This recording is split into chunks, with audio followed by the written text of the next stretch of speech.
Alrighty, terrific. We're live. Hey, I want to say massive welcome, thank you. Facebook, Instagram, YouTube, and I'm pretty sure it's been recorded for the podcast. So, hey, wherever you're tuning in from, hey, let us know. We'd love to know exactly where you're actually listening or watching from. It's been amazing what's happening with the reach, the men that were actually reaching. Double D year champion, mate. Hey, want to say a massive, this is about the email that was sent out earlier in the week. So if you're not getting that email, let us know so you can get on that email list. It's called Cornermen's Conversations. Just man. And for many years, people would, and probably, from time to time they still do, say they talk about boxing, okay, and they say, Gav, you must have loved boxing. You must have loved it, and there was aspects I did, and there was aspects of it was really hard, and uncomfortable and painful and not convenient. And then for a long time, people would say, "Oh, Gav, so do you miss it? Do you miss boxing?" And if I'm really honest, most of it, no. But there were some aspects that I loved, that I just loved. Like when you want, like I don't miss the preparation, I don't miss the days before the fight. But I one thing I do miss when it comes to boxing is that when you're in the dressing rooms and you do that walk out before that and get in the ring, those nerves. I miss those nerves. That's actually what I do miss. I miss those nerves when you, oh man, this better work. That's when you really know you're alive, man. There's no pretending like it's on you, which that's what I do miss about boxing. But these Cornermen's conversations and want to talk because what happens is in that email that went out, in between rounds, your cornerman has 60 seconds to get your heart rate back down, to then maybe speak. Over the years, they had different cornermen, and I remember having one particular cornerman, and he just wouldn't shut up. He just telling me, do this, and then do that, and then do this. And the best cornerman that I had, generally they would say, they get your heart rate down, drink of water if you need it, wet the mouth guard, and then would tell you one thing, maybe two things, if he felt like he got that through. So one thing, maybe two things, and that's what we want to do with this email that's going out on Tuesdays, and then just a bit of a follow-up on YouTube, on Facebook, around that, some things that come in. And it was brilliant. Thank you to all the men that emailed back and just led that this was helping them.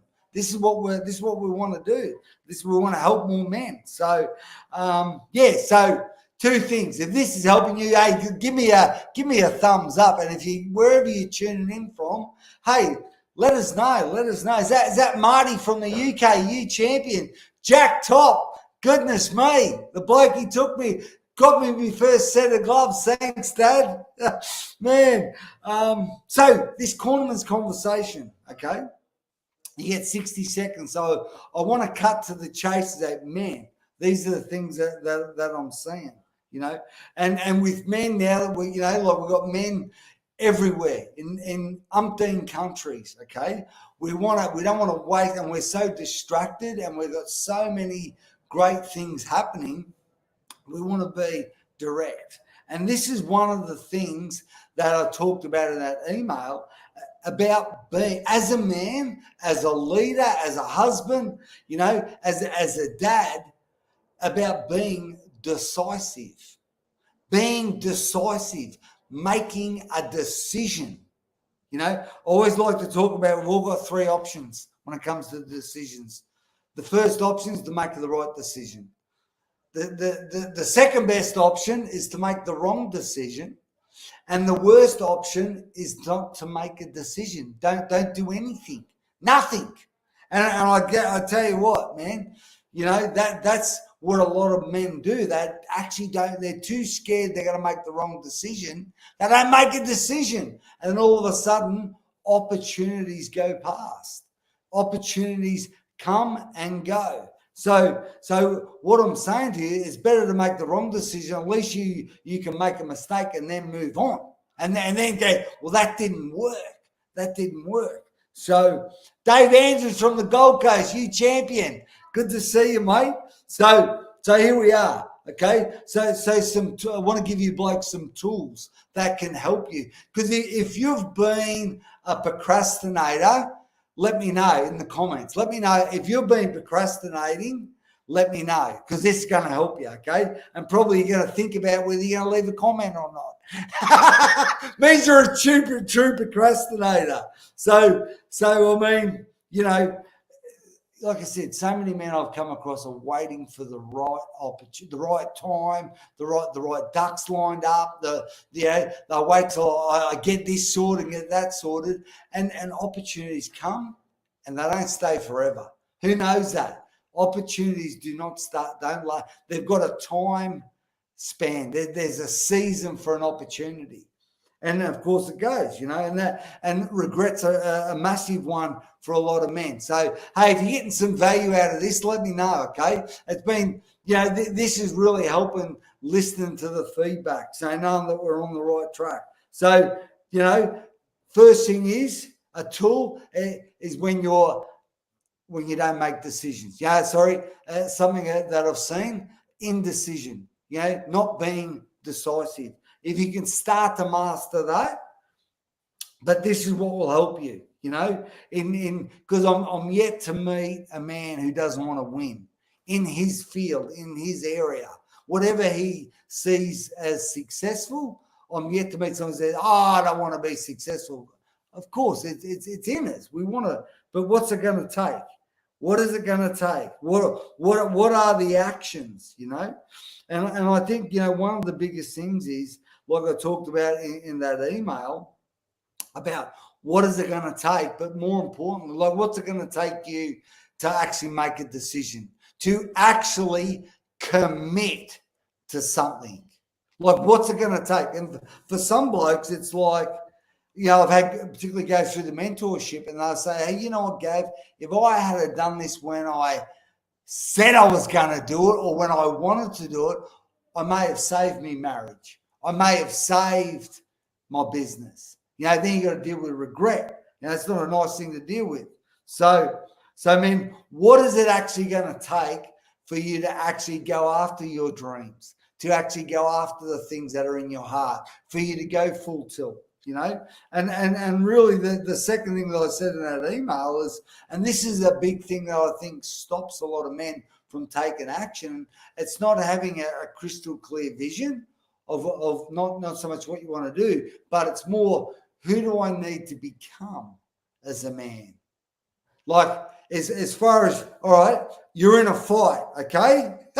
My old man will be able to go, you're in a fight. Dad's cornered many people. Dad's been a referee for hundreds and hundreds of men, all right? Jack Top, give us something. Give us some advice. So you're in a fight, you've got 60 seconds. I'm saying to you, you've got to commit to an action. You've got to, many times I've had blokes say, hey, listen, you've got to move your head. You want to stop getting hit? A little bit more head movement. Or let's say, man, hey, step to your right and get away from his right hand. Step to your right. Some blokes are going left and walking straight into the right hand, you know. So as far as a cornerman, so what is going to stop you from getting hit?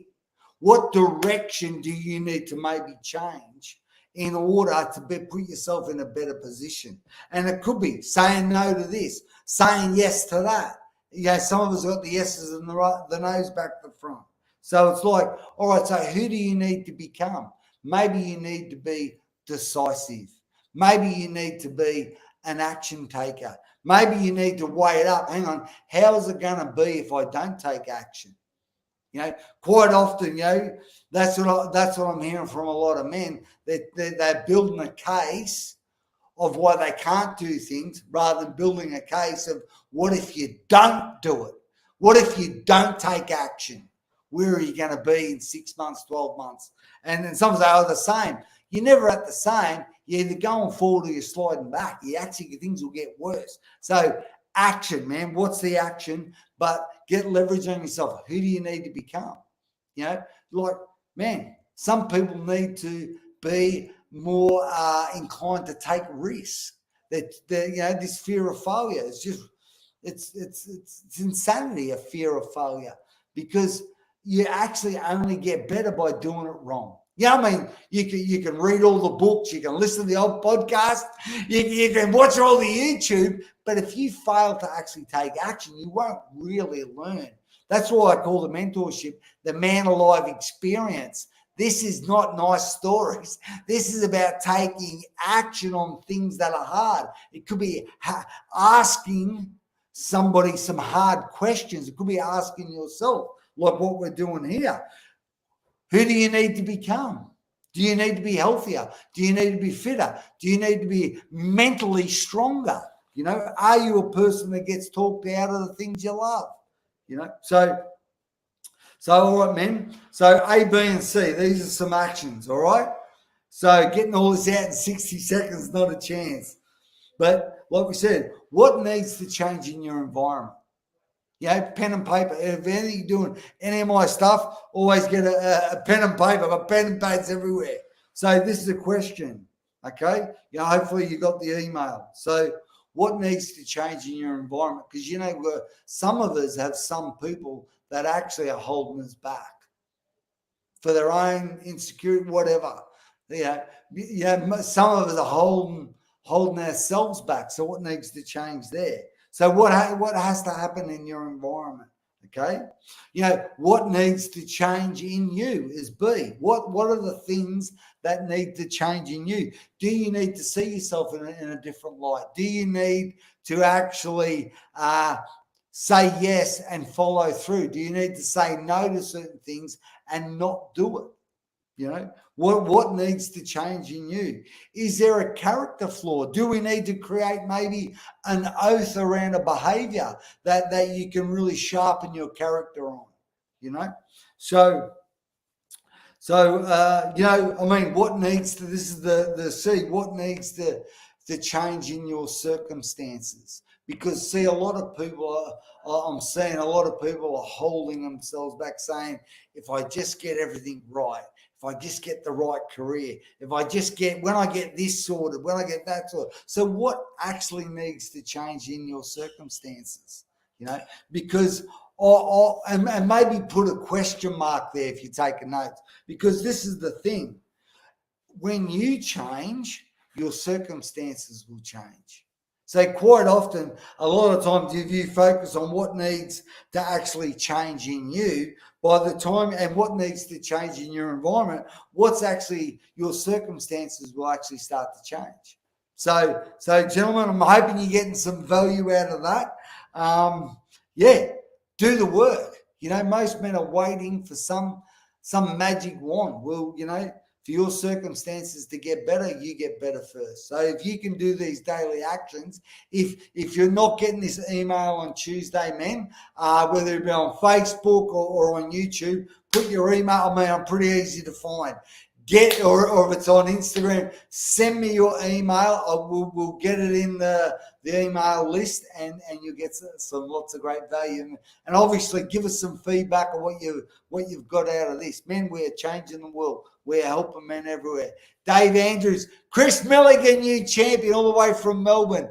All right, gentlemen, over and out.